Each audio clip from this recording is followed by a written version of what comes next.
Welcome back to another episode of the Little Growth Podcast. I am your host, Damson, and if you have not yet done so, please be sure to leave a like, leave a rating, and leave a review on my platforms where this podcast reaches you, whether it is YouTube, whether it is Spotify, and whether it is Apple Podcasts. I'm trying to build a community, and I would love for everyone to be part of it. So let's be sure to take a minute and do that. All right, let's go into the episode for today. I want to start today with a question. When was the last time you felt truly, deeply satisfied? I'm not talking about feeling happy because someone made you laugh or feeling happy because you've gotten some notification on your phone. I mean the quiet, born deep sense of alignment where even if things are chaotic around you, you look at your life and you know that you are exactly where you're supposed to be. If you're listening to this and you are struggling to remember that exact feeling, you are not alone.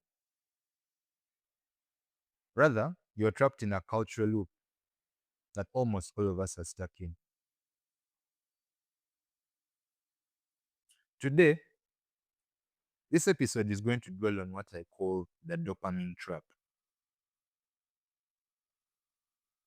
And my core thesis or my core idea is going to be a challenge to a piece of advice that very many of us have been given our entire life.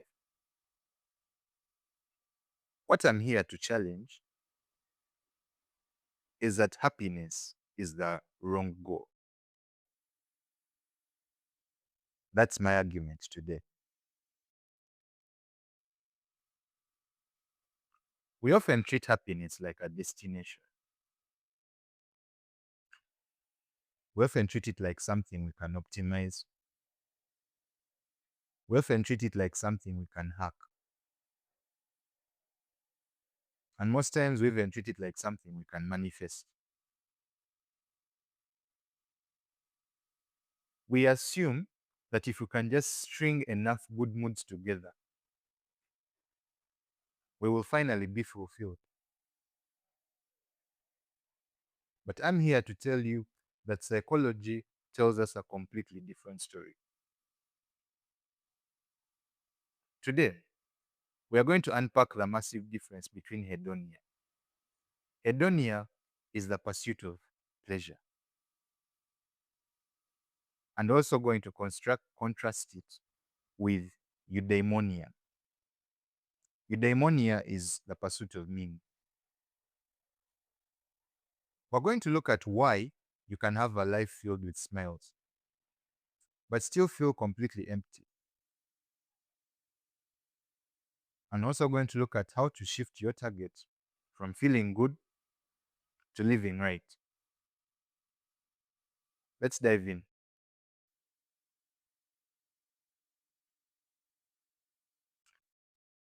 Let's start off with the biological engine behind our modern restlessness, and that's dopamine.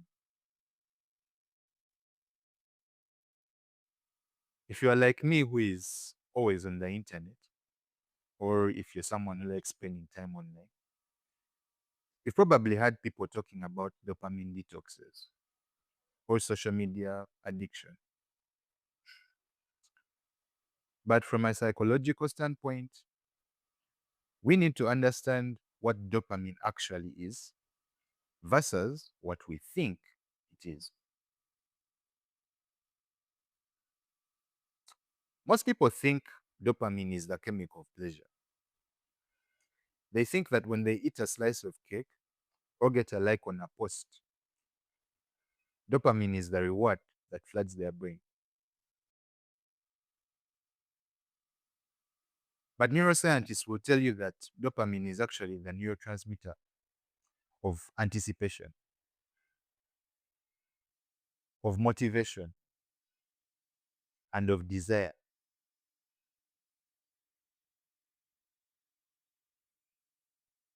So it's not something you get when you're satisfied. It's something you get when you feel like you want more. When you want it, anticipation. It fires when you see the cake on the counter, prompting you to reach for it. Once you eat it, the dopamine drops. And the brain immediately asks, where is the next slice? This is a psychological illusion of the quick hit.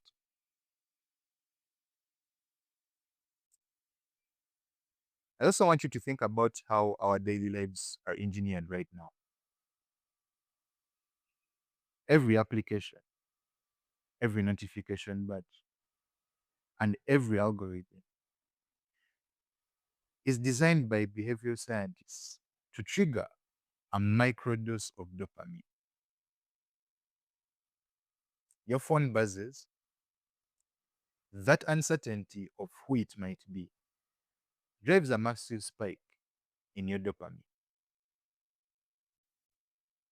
You unlock the phone, you get the answer, the spike of dopamine drops, and then you feel a fleeting sense of relief. But here is the trap.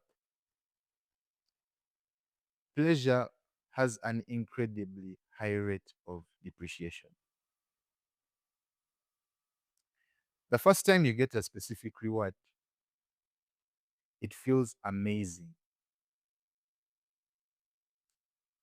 The 100th time, it's just that baseline requirement to keep you from feeling bored. And this is what psychologists like to call the hedonic treadmill. You run, chasing the next emotional peak. But the treadmill moves at the exact same speed, which keeps you in the exact same place. When we build our lives around the pursuit of happiness, what we're usually doing is trying to collect as many possible short lived emotional highs as possible. We think that if we buy the new phone, we think that if we get the promotion, or we think that if we go on the perfect vacation, those temporary spikes will permanently fuse together into a state of everlasting joy. But they don't. And that's because emotions are inherently transient. They are like the weather. Emotions are designed to change. Trying to base your life's worth on always feeling happy is an unstable, exhausting way to live.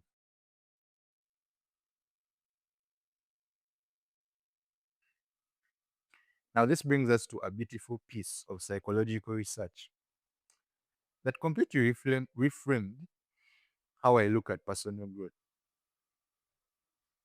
This is the work of a developmental psychologist, Carol Ryff. For decades, psychology was obsessed with subjective well being, which is basically a fancy academic term for how happy someone reports they are. If a research participant said they were happy, psychology checked the box and said, great, they're thriving.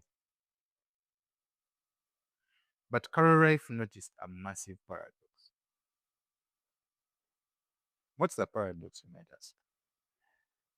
You can see people who have every reason to smile.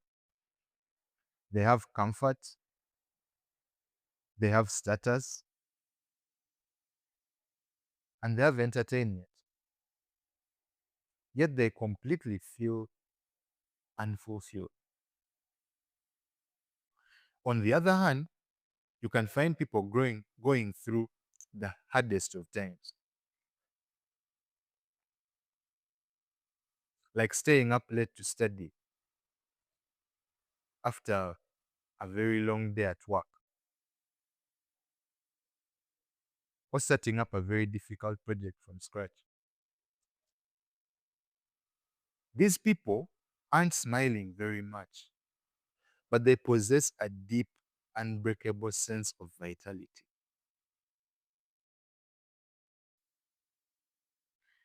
So Rife realized that feeling good is only a tiny fraction of human wellness. So she developed a six factor model of psychological well-being,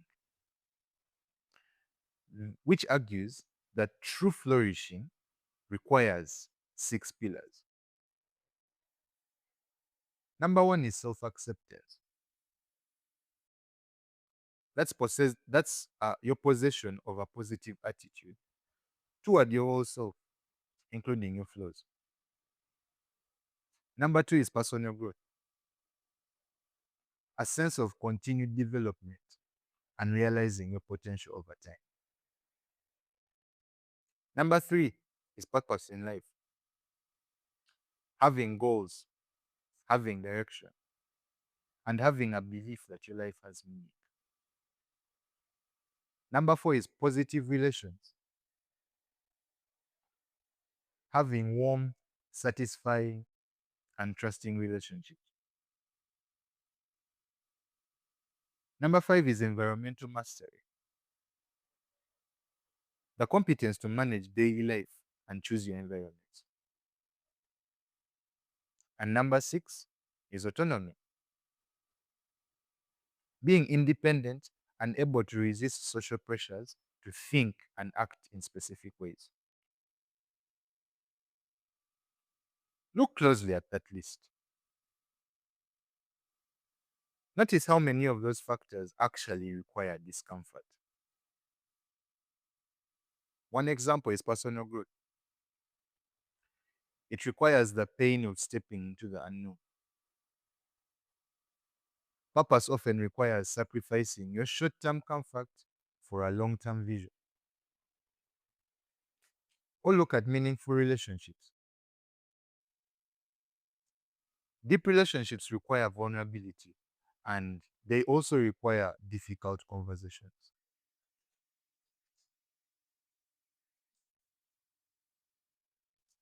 So if your only goal in life is to be happy and avoid negative emotions,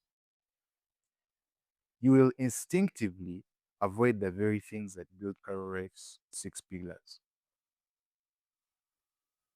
If you're always looking to be happy, you'll avoid the hard conversations.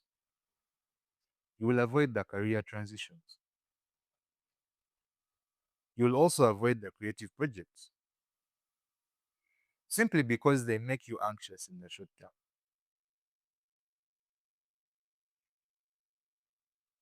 By chasing the easy smile, you completely starve yourself of deeply rooted, resilient psychological health.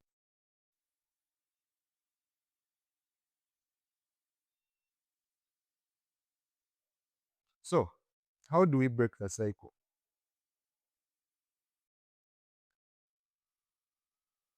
We have to shift our target from feeling good to living right. This is the transition from an emotion driven life to a value driven life.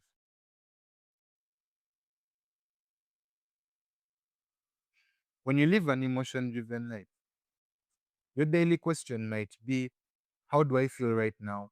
And how can I feel better? If you feel tired, you might skip the gym. If you feel bored, you are going to open a social media app and doom scroll. And this means that your emotions are the driver and you are just a passenger. But when you switch to a value driven life, your daily question now becomes, what value am I practicing right now, regardless of how I feel? Let's say one of your core values is commitment or creativity. You sit down at your desk after a long day. Your brain is screaming for a dopamine hit. Your brain wants you to watch a movie or scroll through social media. If your goal is feeling good, happiness, you will close the laptop because writing or working feels frustrating in that moment. But if your goal is living right according to your values, you look at that fatigue and then say, well, I feel tired and I feel uninspired. But my value today is discipline. So I am going to sit here and do the work anyway. And here is the ultimate psychological plot twist. True, lasting satisfaction is a byproduct, it's not a target. When you stop chasing happiness directly and instead focus on living in alignment with your deepest values, happiness catches up to you from behind. It's that feeling you get after you finish a hard workout, or it's that feeling you get after looking at a finished project that took weeks of grueling effort.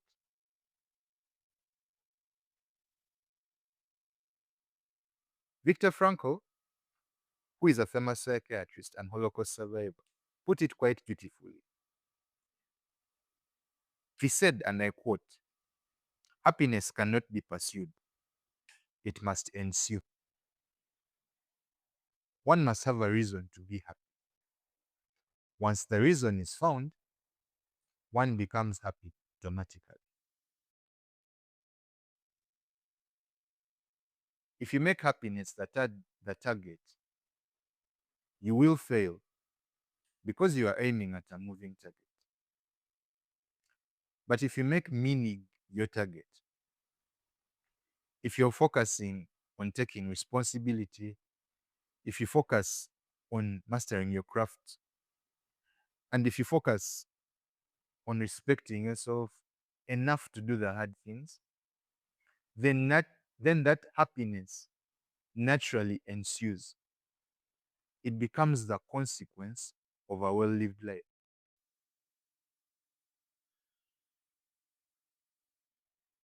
So, as we wrap up today's episode, I want to leave you with a concrete challenge for the week ahead.